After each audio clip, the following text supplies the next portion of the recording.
The movie kicks off with 4 friends, Evan, Isaac, Ginny, and Sandra, relaxing around a fire outside Ginny's house, chatting about the eerie disappearance of a notorious serial killer known as the Butcher from 20 years ago. Isaac, not taking the conversation seriously, cracks a joke and accidentally bumps into Sandra, causing her to spill her drink. Annoyed, Sandra heads inside to clean up, with Isaac trailing behind her. Inside the house, Isaac becomes intrigued by the various art pieces Ginny's father has created. Among them, he spots a unique dagger labeled La Dola that really catches his eye. As he continues to explore, he finds his way to the basement, where he stumbles upon some bottles of beer. Amused, he accidentally breaks one when he hears a strange noise. As he's cleaning up the mess, a masked figure, who seems to be the Butcher, suddenly attacks Isaac, jamming the broken bottle into his throat, shattering it inside. Back upstairs, Sandra finishes cleaning up and hears a knock at the door. Assuming it's Isaac, she heads over, but as the knocking grows more insistent, she gets closer, only for the Butcher to suddenly burst through the door. Sandra screams, but before she can react, the Butcher grabs her and kills her in a brutal attack. The Butcher then turns his attention to the remaining friends, Ginny and Evan. He catches up with Evan first, breaking a tennis racket in half and stabbing him in the head from both sides. Ginny, horrified, screams and runs into the house, desperately trying to escape. The Butcher chases her, hurling a spear at her, which she narrowly avoids as it lodges into the wall. Ginny hides in a closet and discovers a hidden door that the Butcher can't find. Hearing her father's car pulling up, she tries to make a run for it, but the Butcher catches her, slamming her against the wall where the spear is stuck. As he leaves, he takes the dagger, La Dola, with him. The next scene shifts to Millie, a 15-year-old girl, waking up in her bed. She lives with her mother and older sister, Charlene, who is a police officer. Since their father's death, their relationship has become strained. During a casual conversation, Charlene gets a message from the sheriff, telling her to report to the police station. As Charlene leaves, she spots an empty wine bottle in the trash, realizing their mom is drinking again after their dad's death. She gives her a disappointed look before heading out. Millie's friends, Joshua and Nyla, arrive to pick her up for school. On the way, Joshua playfully teases Millie about her crush on Booker, urging her to make a move despite her shyness. He boosts her confidence, saying, "You're a piece." At school, Millie is bullied by Ryler, who mocks her fashion choices and lack of confidence. Millie doesn't retaliate and quietly endures it. In class, Mr. Fletcher scolds Millie for being late again. Booker kindly suggests she set her watch 5 minutes ahead to avoid being late, and she thanks him. Later, when Mr. Fletcher calls on Millie for a presentation she isn't prepared for, he humiliates her in front of the class. Suddenly, the students receive an emergency alert about 4 murders that happened the night before, leaving everyone in shock. Later, Joshua shows Millie and Nyla a video of Ryler crying over Ginny's death, which they find ironic since Ginny hated Ryler. That evening, during a school basketball game, some boys bully Millie while she's in the school mascot costume, but Booker doesn't find it funny. After school, Millie waits for her mom to pick her up, but as time passes, she realizes her mom is late. She tries calling, but there's no answer. Meanwhile, Charlene arrives home to find their mom passed out on the sofa. She sees Millie's missed calls and contacts her, explaining their mom is asleep. Unfortunately, Millie's phone battery dies during the call. Suddenly, Millie notices a masked man staring at her. She hopes it's not the Butcher, but as he approaches, she realizes he's holding something and seems ready to attack. Terrified, Millie runs screaming for help as the Butcher chases her. She tries to hide but is eventually caught. She falls, and the Butcher stabs her with La Dola. The sky darkens, and the ground shifts as mysterious magic unfolds. To his shock, the Butcher feels pain in his own shoulder, exactly where he stabbed Millie.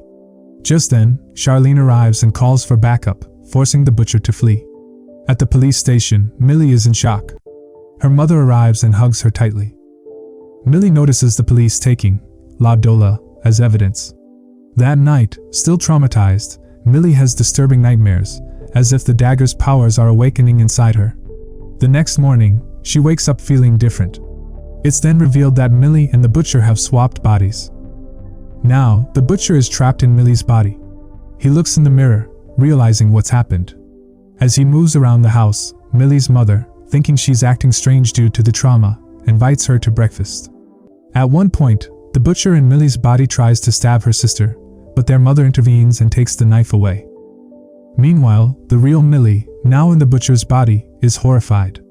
She freaks out and runs onto the street, unaware that the body she's in is infamous due to police sketches. Everyone who sees her screams and panics. Meanwhile, the butcher, now in Millie's body, enters school with a sinister vibe and a completely new look. Millie's sudden personality change shocks the students. Her friends try to approach her, but Millie, not recognizing them, brushes them off. Instead, she engages with Ryler and asks her to go somewhere private. Ryler, curious about the previous night, takes Millie to the lavatory, asking for the story when she returns. After finishing, Ryler steps out to find Millie, in the butcher's body, showering.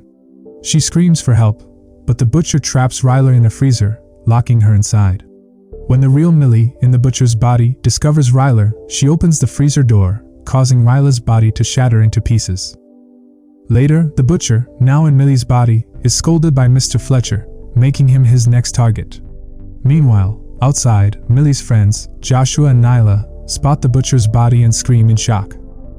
Unaware of the body swap, they panic and run, ending up in the kitchen. Millie, desperate to convince them she's still their friend, tries to explain, but they don't believe her and start throwing things at her, thinking she's the butcher. Millie then performs her signature mascot routine, leaving Joshua and Nyla stunned. Realizing only Millie would know that, they start asking questions only she could answer. Eventually, they understand the truth, that Millie is trapped in the butcher's body. Relieved, they reunite and share a moment of happiness. Millie explains everything, including the La Dola dagger. Joshua quickly searches online and finds information, but it's in Spanish. They go to their Spanish teacher, who reveals that La Dola is an ancient, evil tool used for sacrifices and warns that if they don't switch back within 24 hours, the change will become permanent.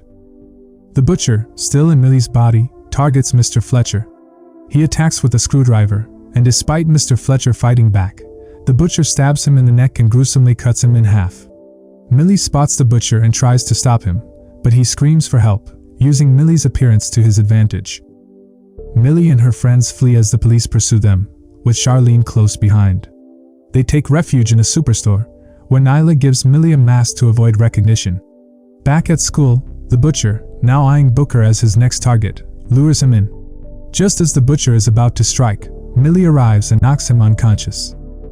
Joshua then warns Booker to stay out of it to avoid trouble with the police. Millie, Joshua, and Nyla take the unconscious butcher to Joshua's house, tying him up. When Booker wakes up and sees Millie in the butcher's body, he's terrified. Millie tries to calm him, insisting she's the real Millie, but Booker is confused as the butcher, in Millie's body, tries to manipulate him. Millie recites a poem she once hid in Booker's closet, convincing him of her identity. Booker finally believes her and joins forces with the group. They plan to retrieve the La Dola dagger from the police station. Joshua stays behind to watch the butcher, while Nyla heads to the station. Millie and Booker wait in the car. Nyla distracts Charlene by claiming the butcher is at the back of the station. Charlene leaves to investigate, giving Nyla the chance to search for the dagger. Joshua's mom comes home and sees Millie tied up. Ignoring Joshua's warnings, she tries to untie the butcher, who quickly frees himself and attacks.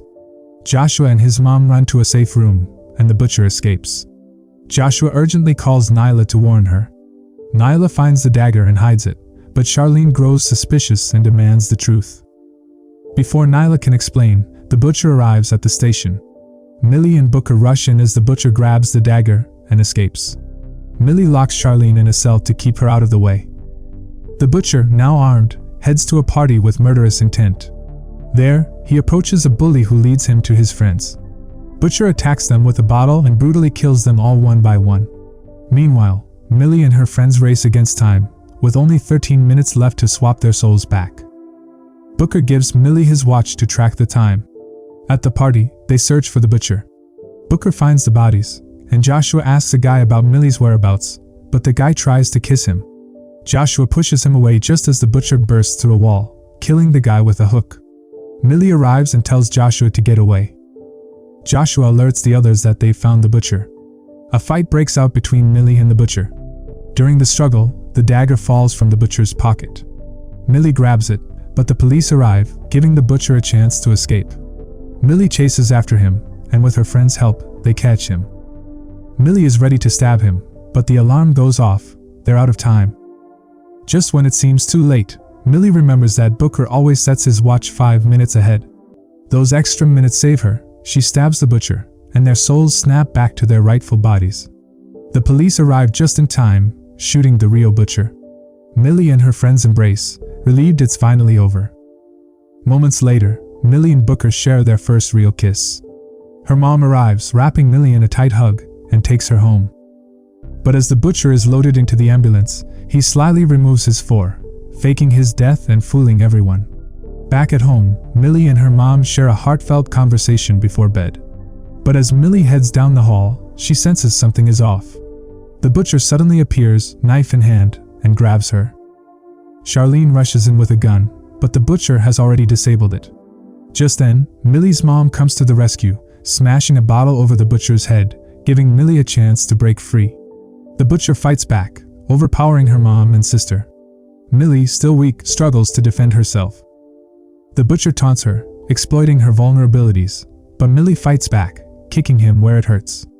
"I know your weaknesses too," she says before grabbing a broken chair leg and stabbing him in the back, finally ending his reign of terror.